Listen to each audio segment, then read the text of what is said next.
This is Democracy, a podcast that explores the interracial, intergenerational, and intersectional unheard voices living in the world's most influential democracy. Welcome to our new episode of This is Democracy, and Happy New Year. This is our first episode of 2019, and we have the great fortune today of opening with, I think, someone who's one of the most important thinkers about what 2019 has in store for us, my friend Bryan Jones. Bryan, welcome, Bryan. Thank you. Great to be back. It's great to have you back on. Bryan is an accomplished entrepreneur. He's an expert on economic and technological matters. He's a former swimming star at UT. And he is now, in what I think is one of the most important roles in our country, he is the chair of Stand Up Republic, which is an organization which is working to restore our democratic institutions and renew our democratic culture in our society. So we'll talk to Bryan in a minute, but of course we start with one of Zachary Suri's poems. Zachary, what's your poem title today? Reflections on the New Year 2019. That seems appropriate. All right, well, let's hear it. December's whip and the January's beat. New Year's go by in a matter of days, a matter of trust in the ticking of the clocks and the crossing offs of the calendars. And we sit in silent corners, rocking chairs by swaying fires, pretending to read, but just staring at the television screen. And in that binge-watching Netflix turn off the news kind of 2018, we were counting bullet holes in the nation to fall asleep at night. And we tried, by God we tried. And trying to sleep, I have counted backwards from 1,000, losing the numbers at 979, almost asleep. But the light I can't see that shines in the back of my head made me turn around. And out of almost sleeping and looking out the window, the night makes me afraid that I will never sleep, that I will stay here staring out the window at the street for all the hours of the night. This weekend I heard on the radio a show from a year ago, and the voice soothingly wished everyone a happy 2018. And I sighed, and then he said he hoped it would be better than the last, and I laughed. I laughed with my head buried into the television later that night. And we want to escape, to leave the coffin of a 2018 that brought many personal triumphs, but it left us wondering. And wondering if we could even hope for, we wish for, a happy new year. Slowly we come out of the shells, sit on the beach and watch the sun rise, smile at the empty ocean. And back inside we can finally turn the news on again, can breathe sleep through our exhausted souls, and we can wake up in the morning with a different step on the cold floor of our bedrooms. Very thoughtful, Zachary. What is your message about the new year? Well, what this poem speaks to, I think, is how the new year is a time of renewal, but also a reflection on the past year and all the emotions that came with it, and how just utterly exhausted and tired we are. And why is that? Why are exhausted souls, as you say? Well, just like after such a long and tumultuous year, to have it over and to be able to rest and reflect on it, it just makes one think about how tired of it all you are. Well, maybe we'll turn to Bryan on that. Why does it feel like we're so exhausted, Bryan? Well, I think, one of the things that's happened in the political system right now is that we've really fallen into this trap of things becoming hyper partisan, tribal. And so no longer does it feel like we're getting the small wins that we're used to getting, where there is some type of collaboration on moving things forward. And instead, it feels like we're constantly at conflict, whether that's internally within our nation, whether that's externally on economic matters, whether that's externally on more military type conflicts. There just seems to be a lot of tribalism happening right now. And I think to Zachary's point, a lot of that kind of starts to weigh on you as you feel that friction on a regular basis. And you're continuing to see that a little bit into 2019. I think that anybody, if it thought that things were going to magically get better in 19, is going to be in for a long year. Right. The blue wave, the election in 18 showed that there's some movement within the nation to maybe go in a different direction. But we still have the same president and group of advisors. We still have majority Republicans in the Senate. And so you're seeing, and now with the House being led by Democrats, you're starting to see more of that friction where, what was a unanimous vote to open up the budget by the Senate, now that exact same bill passed by the House won't even see the floor. Right. And so that type of hyperpartisanship is kind of continuing to really stick in the craw of our nation. Right. And it seems as if, in a certain way, that partisanship has deepened with not only the election of Democrats, but also with evidence that the country is moving forward in other directions. It's almost as if there are forces trying to hold us back. Do you feel that way? I think that there is a decent chunk of the population that is afraid of change. And I think that's always been the case, regardless of where you look in history. And we definitely have some trends that are changing pretty quickly, whether that's economic, whether that's social, whether that's demographics. And so you see a lot of people that are really digging in their heels because they're afraid of what things may look like. If you're a coal miner, I read something that was really interesting about this past week about some of the lyrics by Bruce Springsteen in the 1980s. Sure.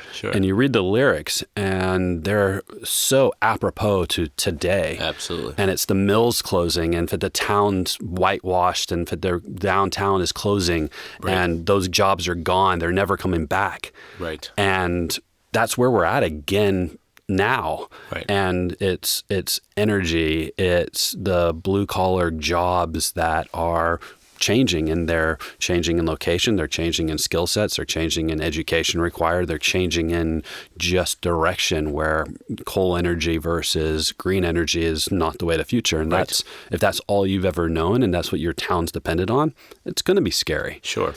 What we have to figure out as a nation and as our political elected officials have to figure out is not how do we embrace that fear, but how do we get in front of it? How do we give them the lifelines and the opportunities and show them the way up and out so that they don't feel that the only way to survive is to act like nothing is changing. Right. It does seem as if it's a combination of fear and, as you said, almost tribalism and conflict that's dominating our news every day. Do you believe this is something that, and in your work at Stand Up Republic, do you see this as something that permeates all levels of our society, or is it something more evident at the national than at the local level? That's a good question. I don't know if I've seen anything on the local level if it really gets into that when you start looking at, city councils and the way that they're interacting. I do think that you see it on a state level. And I think that you've seen some really interesting places where that's played out recently that will lead to some of the things that hopefully get fixed in the next couple of years. But, in your old home state of Wisconsin, you had the elected officials, including the governor, going and making some midnight heroics to change what was the will of the populace.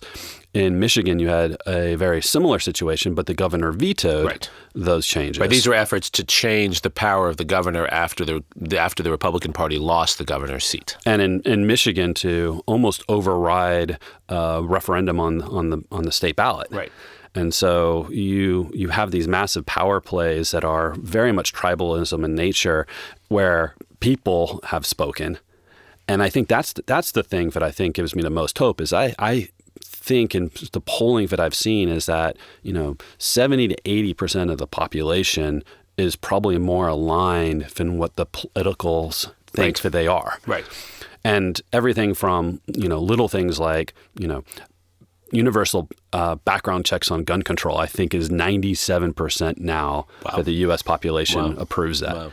And that's something where it's like, all right, but if you only read the national news and you only listened to what our officials on Capitol Hill said, you would think that it was 30%. Right.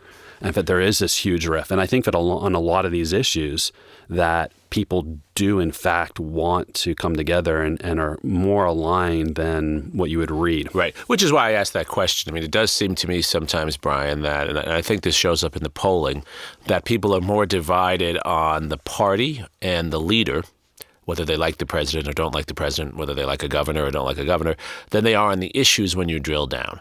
Healthcare seems to be another one, right? There might be differences on universal healthcare, but a large proportion of the population actually likes the idea of the government providing and helping with healthcare, right? Absolutely. And one of the things that's been really interesting over the past couple of years is when you pull issues out of those tribal mechanisms and you have a discussion on the basis of that topic, right, the outcomes are almost shocking. So we mentioned it briefly the last time I was here, but Florida, right, where Florida can't have an election if it doesn't end up in almost a tie ever. right. And 60+% voted to restore disenfranchised voting rights. Right. In Missouri, you saw elections where they passed things that you would never expect, expanding Medicaid, that you would never expect to be in what's considered to be a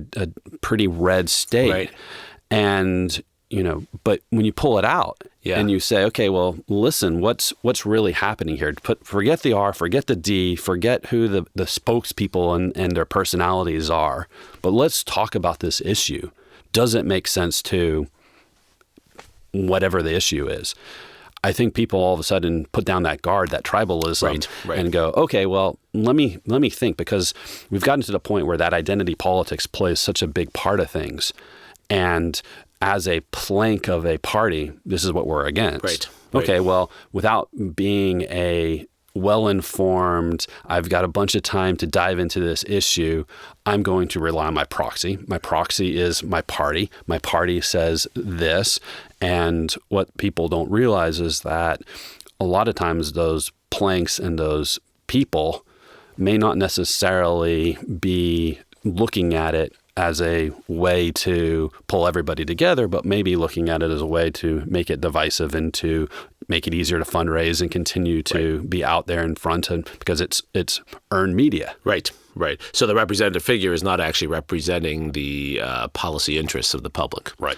Do you see that changing? I mean, it seems to me, Bryan, there's a lot of evidence that in spite of the challenges that we continue to face that you've outlined so well, that we do have perhaps a new generation of leaders coming into power, certainly looking at the U.S. Congress, the House of Representatives today, looking at state governments, looking at a state like Florida that, as you pointed out, will, starting on January 9th, be registering about 1 million felons potentially who couldn't vote, who now will be able to vote, many of whom are minorities. I mean, do you really see change happening at that level? Yeah, there's a lot that is happening.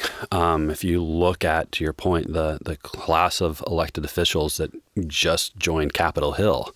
Like, there's a lot more diversity. There's a younger group. 2 Muslim women in particular, first 2 ever elected to the House. Yeah. And in Texas, you had a couple of Hispanic women that were elected for the first time.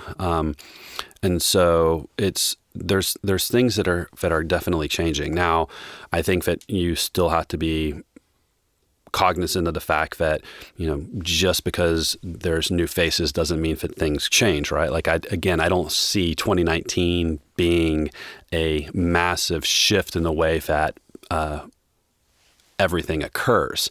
But I think it is kind of the light at the end of the tunnel. And on the state level, I think that you're starting to see some of that as well, where back in November, between May and November, I think there were 5 states that decided to move away from partisan gerrymandering and to go to non-partisan districting. And I think that that's a great thing, is to have 10% of the states decide and say, listen, we don't want this to be hyper-political anymore. We want this to be something where we at least try to make it fair, as much as politics can be fair. And actually, I think one of the things that I thought was the most inspiring for me for 2019 is that the very first House resolution, H.R. 1, has a ton of pieces in it that are great for democracy.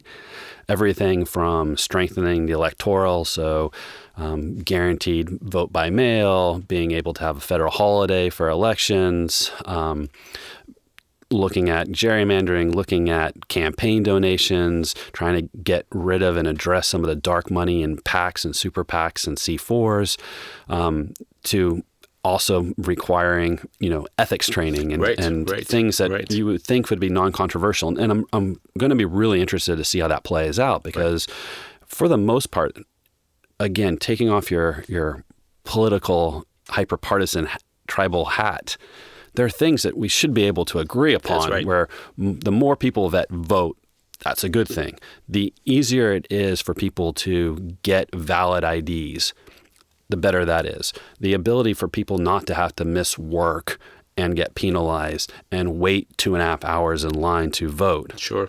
Like that should be something that we all should be able to lock arms on and agree. So how they frame this and how that conversation goes will be really interesting because I'm fascinated by somebody if it comes out and will honestly on the floor say, I want it to be harder for people to vote. I don't like democracy. I like it the way it is. Let's leave it at that's such a interesting opinion for somebody to take where I just want to see how that's received. Right. I mean, it's extraordinary in some ways, despite all the partisanship, despite all the ugliness, how many interesting ideas have been put on the table. They won't be acted on immediately, but they're on the table now. There's also been a proposal for a constitutional amendment to eliminate the Electoral College. Another proposal, in fact, coming from Republicans to create term limits in the Senate. So there were a lot of really interesting ideas that many of us have been talking about in the academic world that are now getting talked about in Congress and elsewhere. And that's probably because of the new people who have come into office, right? Yeah, I think that it's partly because of the new people and partly because you can read the tea leaves and see what's happening here. And so rather than trying to continue the old ways, there are now, even in people that have been there for a while, saying, okay, well, if times are changing, I better be rolling along with them and make those types of changes. And I think that that's what you're seeing where people are looking at it. And, you and I have had conversations about the statistics about what percentage of millennials believe that democracy is the best governance out there. And one of the things that has been very clear is that democracy as it has been for the last 10 years is a frustrating viewpoint. And if your only view of democracy has been the last 10 years, you probably think it doesn't work that great. It doesn't. And between the gridlock and the animosity and the hyper-partisanship. And so I think that a lot of people are kind of sensing that frustration and saying, well, how do we clear the lanes to get things done? And I know that the tendency is to idealistically look back on the past. And obviously you read some of the debates and you read the tension. Things weren't always great. No. This isn't by far the worst it's ever been. But I do think that there has been points in the past where you could get to come together and find common ground and say, how do we address this? Right. And how do we get fresh ideas, fresh people and say, let's find the 80% that we agree on and let's get that done. Right. And then we'll focus on the remaining 20 at a later date, as opposed to we're not addressing any of it now because we don't agree on that 20%. And what's interesting, we've talked about this on the show, is that the moments of hyper-partisanship, the moments of hyper-division are usually the ones that then produce the rapid moments of change as people do come together because they're fed up, but also because they recognize the problems. In a way, people can see a lot of the problems with gerrymandering and unrepresentative government that you've pointed to here. So for many of our listeners, Bryan, who care about this and want to make a difference, let's spend the last couple of minutes now talking about that. What are the things that you as a scholar of these issues, as the chair of Stand Up Republic, as a political activist, and as someone who yourself really crosses between parties? Stand Up Republic was actually founded by Evan McMullin, who was a Republican, ran as a sort of independent Republican. What are the things you see that young people in particular can do right now to be a part of this positive change? Right. Yeah. So Stand Up Republic is what we consider to be a cross-partisan organization. Our goal is to put forward ideas and hopefully policies that can be embraced by whichever party that is, whether you're an R, a D, a Libertarian, Green Party. These are common ideals and norms that we should be embracing. And part of that is, strengthening the electoral process, making it easier for citizens to vote.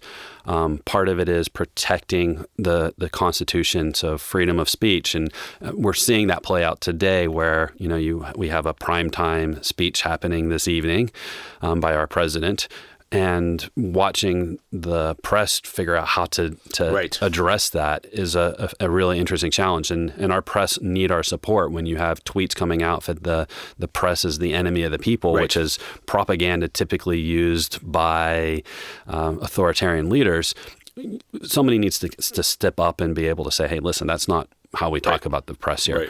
Looking at the independence of the judiciary and the Department of Justice, and not allowing those to become partisan and not allowing them to become part of a political weaponized machinery.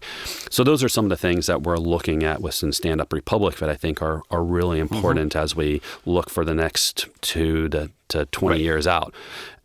For individuals, I think the biggest thing is to get involved. Yes. And to look at both state, local, and national issues, and realize that their voice does matter, not only during the elections. Of course, everybody, for the last however many years is saying, your vote matters, get out there.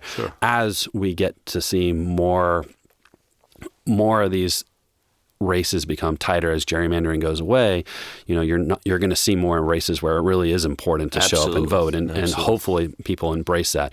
But it's also, democracy is not something that happens once every 2 to 4 years, and, and on that day you get involved, and then the rest of the time everything calms down. I think it's really important that as issues pop up, that there is a way to be activated, and that you become involved enough to know how to be activated. And so you talked about healthcare. I think one of the most interesting things over the past 12 months was the response around the Affordable Care Act. Yes. And how many people called and emailed and faxed and wrote letters of support and said, hey, listen, this is what's happening here. And all of a sudden I have cancer, I have diabetes, I have COPD, I have diseases that would have prevented me from getting insurance or would have bankrupted me if I didn't have insurance. And now I can get insurance, and I don't have to worry about these economic disadvantages just because something unfortunate happened in my genetic code. Right. And I think that's really important that people continue to see that and get engaged, because when the voice of the American people is heard, I think you see action, or at least you see the beginnings of people saying, oh, wow, people are talking, people are having opinions on this, and we should listen to them. And I think that's the best thing about our democracy, is that voice of the people usually resonates, and I think does resonate, and hopefully will continue to resonate. I think it's a great point. I think even in a time that feels exhausting and frustrating, as Zachary was referring to in his poem, it's absolutely crucial that people get more involved, not less involved, and as you said, make their voices heard, and not simply in condemning leaders that we don't like, but actually talking about the issues and educating people, in a sense, filling the space that's not being filled by leaders who are telling lies, actually putting facts out there, putting real information, whether it's climate change, healthcare, the real treatment of our immigrants and things of that sort, really getting serious information out there. Yeah, I think if there were 2 specific action items, I would say is, one is don't stay holed up in social media. There is a lot. Put down your phone. And realize that even if you're on it, that not all the information is true and factual. Right. There is unless it's our podcast. Unless it's our podcast. There's a lot of information out there about how disinformation is being spread. Yes. And people are looking at quick bites of information and thinking that that's the whole truth and the only truth. And we're finding out that that's not the case. And so I think that one thing is just, don't necessarily believe everything you read online, to get out of the anonymous ability to be online and to be a keyboard warrior, and go and have conversations, and realize that even if somebody disagrees with you on a political issue, that they're not a bad person, that you may just disagree with them on that issue. And then the second big piece of it is be proactive on what you're for. There's a lot of people that are, to your point, I'm against this, I'm against that. that's a really backwards-looking negative view of the world. And if we're going to continue to advance, it's what are you for? And being able to advocate positive change and say, this is how I view where we should go, and coming up with solutions and opportunities for these problems that we face and address, that's a much more productive view of the world. And I think flips the narrative, where instead of it being a negative where everything bad is happening and I'm against everything that's happening, is, okay, here's one or two issues that I really passionately care about. How do I get involved? And what do I want to see happen that are positive? And again, that could be healthcare, it could be gun control, it could be debt, it could be immigration. But what would you like to see? Right. And go make that change. Right.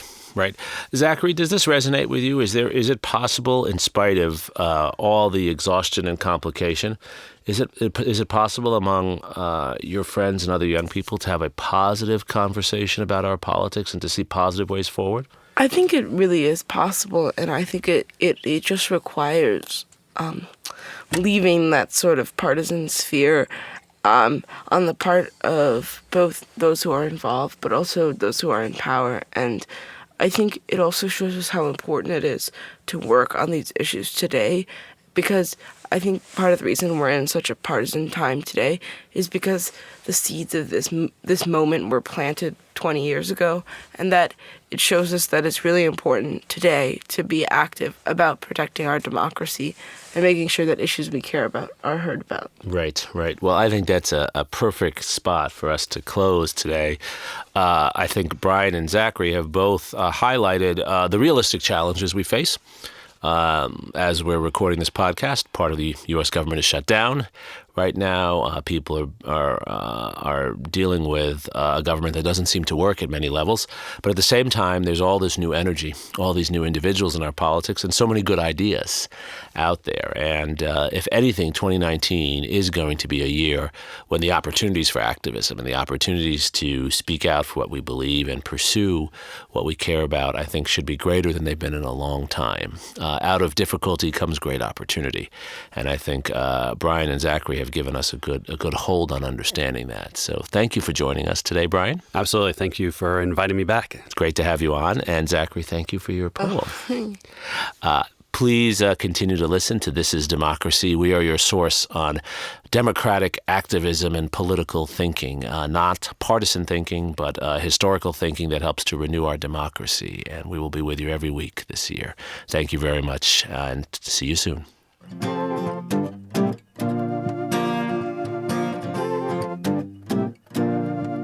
This podcast is produced by the Liberal Arts Development Studio and the College of Liberal Arts at the University of Texas at Austin. The music in this episode was written and recorded by Harrison Lemke, and you can find his music at harrisonlemke.com. Subscribe and stay tuned for a new episode every Thursday featuring new perspectives on democracy.